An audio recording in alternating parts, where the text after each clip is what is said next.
Hi everybody, welcome back. And if I have new viewers out there, thank you so much for stopping by my channel. I really appreciate that. So today I'm going to be doing a comparison video on two concealers that I've heard are quite similar, so I'm curious to see how they work. So the one is the L'Oreal Infallible, and the other one is the Covergirl. This is the Trublend. So if you're curious to see if they are working for me, then let's get into the video.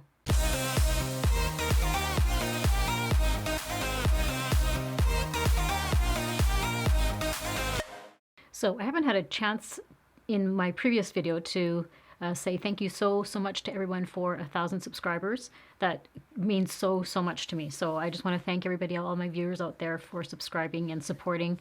That truly means so much.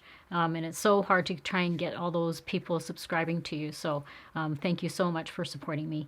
So today I'm actually quite excited for this video because I've been planning it for a while. I did want to include these two products in that other concealer one that I did a couple weeks ago because I wanted these two to be compared because they're quite similar from their claims. So I really wanted to try both of them at the same time. So we're going to have a little head-to-head comparison with the two of them. So this one I have here is the L'Oreal Infallible Full Wear, and it's I have this in the color. This is 350 Bisque, and then the other one I have is the Covergirl Trublend Undercover Concealer, and I have this in the shade M100 Golden Natural. So I tried to get the colors a bit similar, but it's always hard because they're two different formulas. This one I can already tell through the packaging. The Covergirl one is a little bit of a more of a yellow undertone, which is good for the darkness that I have under my eyes. That'll work really well with that. So I'm going to put on my foundation first. I'm just going to go in with the Maybelline Dream Urban Cover Foundation and do that first before I apply the concealers. So while I'm putting on my foundation, I'm just going to tell you a little bit about both concealers. So the L'Oreal is a full coverage waterproof concealer. It's supposed to last 24 hours. Now, I don't normally wear my concealers for that long. And it has 25 shades, and it claims for every skin tone. And the price of the L'Oreal is $16.99 Canadian.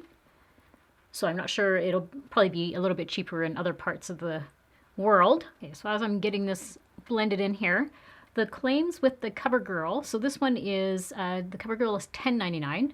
It's also full coverage, lightweight, and they both are actually a matte finish. So I'm curious to see how that's going to work. I have hydrated really well with eye cream under my eyes just because I knew that they say that they were matte. So I made sure I had lots of eye cream there. Covergirl is also a cruelty-free brand. So if that's important to you, just so you know that. And yeah, I think that's a lot of the claims for both of them. The L'Oreal, I'm curious about that one because it says that it's like, it'll cover like veins and tattoos, bruises, that sort of thing. So that's really full coverage. If it can do that, that's really full coverage. So I think I've got I just wanted to wear like a really lightweight foundation today because I want the focus to be on the concealer. Okay, so I think that's all pretty much blended in. And I'm also really interested to see how well these will work on my brown spots. It is a lot better right now because it's not summertime. So these do fade in the wintertime. So that is a good thing. So I think I'm first going to go in with the Covergirl, and I'm going to put it on this side of my face. I'll show you the applicator. Okay, so it's quite a large doe foot applicator. And I'm just going to put how I would normally do it. I'm not wearing any color corrector today because I want the focus to be on the concealer. Okay, so it is quite a yellow undertone, which is good. So I'm just going to put it there. And then I'm also going to just highlight a little bit like I would normally do. So put it on that side. Okay, so it's blending quite nicely. I always take it up onto my eye area for when I apply eyeshadow. It'll just help the eyeshadow stay better. And I'm just going to blend in that highlight part. But yes, it is very lightweight, like they say. It's quite a smooth concealer. And I don't know if I mentioned to you also that the Covergirl, so this one here comes in 30 shades. So that's a lot. But they're both, as I was looking at them, they both are the same size. So they are both a 10 ml or 0.33 fluid ounces. that's also interesting because for them to be the same size. Okay, so yeah, that was actually quite easy to blend. Very nice. And then I'm going to put a little bit more on those brown spots.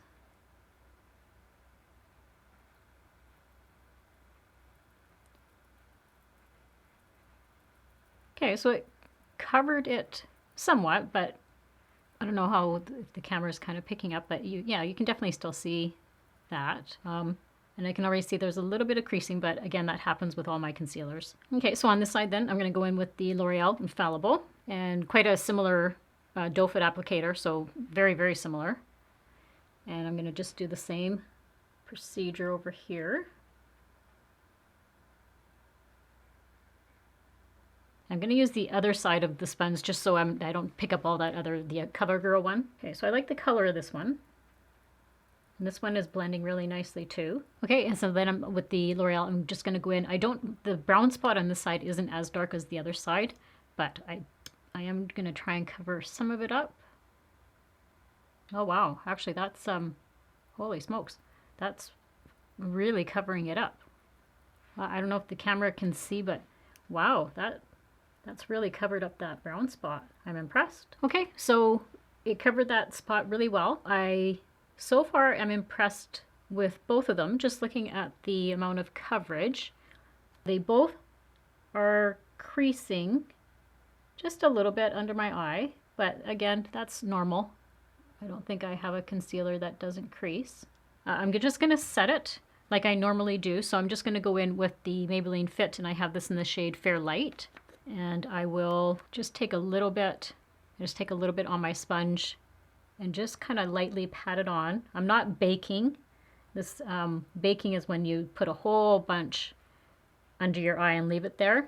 And that's not a really good thing for like mature under eye areas, and especially if you're dry under there. It's always better to just kind of set it a little bit, but yeah, not baking if you have older skin. But yeah, I was quite impressed with how they both blended really nicely. Quite similar, actually. I mean, that's why I was curious how they were both going to work, because their claims are so similar.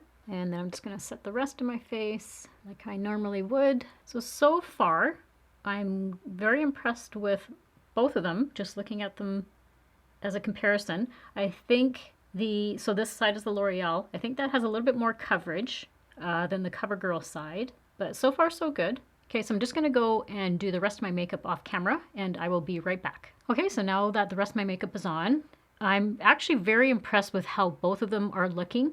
I was looking at them in the mirror, and I'm going to say I think the L'Oreal is just giving me a little bit more coverage than the CoverGirl. Remember, this is the CoverGirl side, this is L'Oreal. But what I'm actually really surprised by is how much the L'Oreal has covered that pigmentation on my face. So at this point, I'm going to say they're really, really good. I'm impressed with both of them. And I really like how they blended both really, really nicely. There's the e.l.f. concealer that I have. That one's really sometimes hard to blend in. Like as soon as you put it on, you have to work it in. Like if you leave it, as I found out, it's really hard to blend in after that. So both of these formulas were really good that way, very creamy, and there was a little bit of settling under my eyes, but not as much as actually some of the other concealers I've had. So for both of them not to do a lot of settling into my fine lines, that's very impressive. So I'm going to wear this all day. Right now, if you can see, it is 10:15 on a Saturday morning, and I'm going to wear it all day. So I'll check in with you guys later on this evening, and I'll give you my final thoughts on which one, if one of them worked better than the other, that sort of thing. So until that time, guys, I'll see you a little bit later on. Okay, so I'm back with my final thoughts of the evening. It is about 6:03 at night, so I've had this on for about 8.5 hours, which I think is a very good test for how long something is going to work. So far, I was trying to keep on for the most of the day, trying to just watch how the product was on my face and how it was reacting. I'm impressed very much with both products. I'm going to scooch you in a little bit so you can see quite close up to what's happening. So this side here is the CoverGirl, and this side here is the L'Oreal. So what I was noticing with the L'Oreal side is it definitely is showing more of my fine lines. It is quite a dry product. Whereas this side, I didn't find it was going into my crease area as much. And it's also doing something kind of weird over here on the side of my nose. I don't know if you can see that, but there's some lines over here, which is kind of odd. I'm just going to scoot you back out now. So if I'm going to give a preference to either one of them, because I was looking at the coverage, and I think they both covered very well. They covered the under eye area. And I do see a little bit of it creeping where I did the highlighting on either side of my nose. It is kind of just creeping into the smile line here. I'm not sure why, but there is a little bit more of a creasing going on in that area. So if I was to give you my honest opinion on which one I would prefer, I think I'm going to actually gravitate more to the Covergirl. The Infallible is an awesome product, but the Covergirl, for the price, this one was $10.99 and this was $16.99. They both have really cute packaging. I love the packaging on both of them. But for actual consistency and coverage, I think I'm going to have to give it to the Covergirl, just because it isn't settling into all of these little lines I've got kind of going into my wrinkling in this corner here. You can see it's actually quite smoothed out over this side, but this side is definitely more drying over here. So yeah, I think I'm going to have to give it to the Covergirl. It's a really good product. They're both really, really good products, but for me, I think I'm going to have to give it to the Covergirl. So yeah, those are my final results. I hope you guys enjoyed this. If I can get you to send me some more ideas, I mentioned that in my last video that I just needed some ideas from you guys about products that you use that I would like to use in an upcoming video, and kind of have these are my viewer choices. So I have a lot of suggestions from you guys. So the only things I really kind of need now is a suggestion for a bronzer, a blush, and a highlighter. I need those three from a drugstore brand that you guys like that I can use in an upcoming video. So I'd really, really appreciate that. If you find these type of videos helpful or enjoyable, I would love for you to subscribe to my channel and give it a big thumbs up. That helps my channel so much. And I hope everybody has a great week and a great life, and I will see you all very soon in my next video. Bye!